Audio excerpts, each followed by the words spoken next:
Hi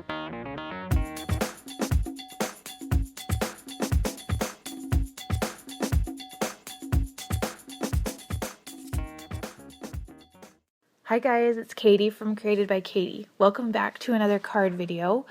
I am on my second card from my Fall and Halloween series, and I'm going to be doing some ink blending and some embossing today.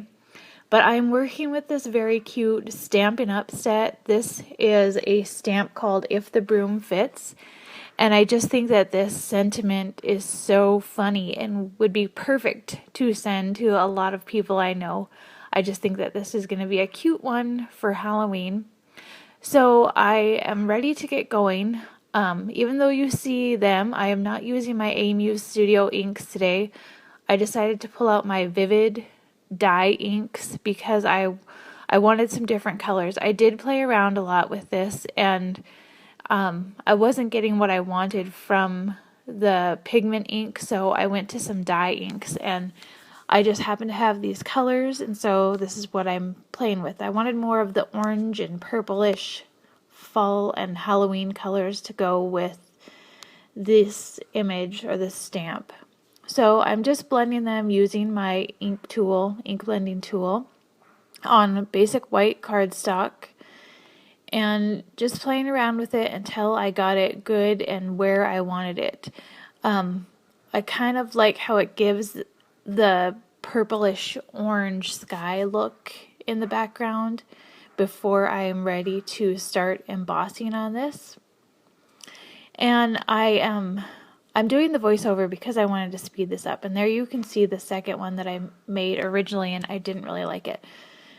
But I'm also home and no one else is around, so I didn't have that opportunity when I was videoing, but like I said, I wanted to speed things up too.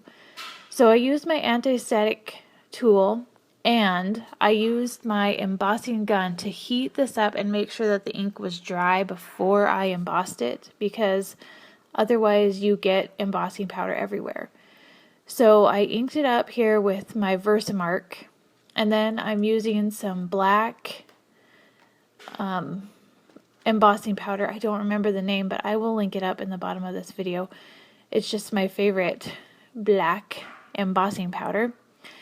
And I did have to go back over and use my brush to kind of clean off some of it.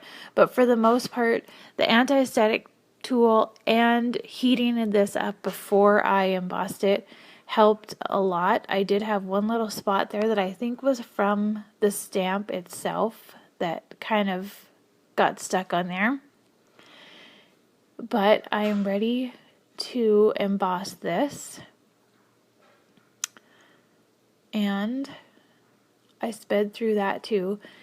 I messed up on the sentiment, and I really wasn't happy with how it looked. So I'm going to redo that in a minute, but I'm going to trim it up here, and then I'm going to mount this on some black cardstock just to kind of make the black pop. As I mentioned before, I haven't been having too much time at home when no one else is around to do my filming, so I probably will be doing some more voiceovers. However, this week Greg had some minor surgery and he's doing great, but he is just having a hard time getting around. So I am home all week, and I thought I would be getting a lot done, and then when I took the kids to school on Wednesday, there was some sort of threat, and so they were all home with me then. But Thursday and Friday I have been home with Greg, helping him, and so I'm able to get caught up on a lot of things around the house, but as well as getting some things ready for you guys. So here I am adding some black shimmer trim to cover up where I goofed. Now, my friend Mary, she will tell you, there are no mistakes in stamping. You just embellish over it. So I'm going to re-stamp the sentiment, and if I would have been thinking and planning, I wouldn't have inked up that whole little bit, because I'm going to see that I'm going to have the bottoms of the brooms on here, and it's just not going to work out. So I'm going to get some masking tape and mask over the bottom of those brooms. If I had been planning, I would have just put the embossing ink on the sentiment itself, and I could have easily done that, but this is another way to do that too. I'm using that masking tape to mask off the bottom of those brooms so that I can stamp the sentiment on the white strip there, and then again I'm going to emboss it with my black embossing powder. I think earlier I might have said embossing ink, maybe, I don't know, but it's embossing powder. Anyway, here we go. We're going to get that embossed and heated up and trim down so that it will fit on the bottom of our card. And this is a very simple card. There's a lot to it. There is a lot of different steps, but it really is a simple card and would be very easy to mass produce for your friends for the Halloween season, which is coming up quickly. I am not ready for October. Oofta.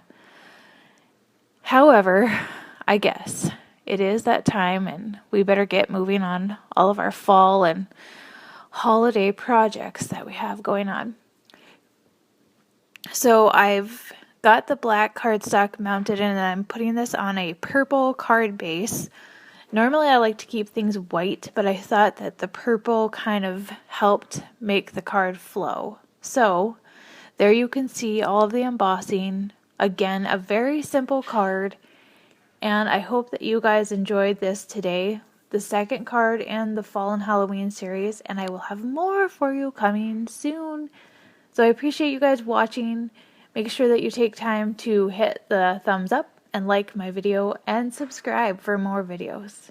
Have a great day. Thanks, everyone.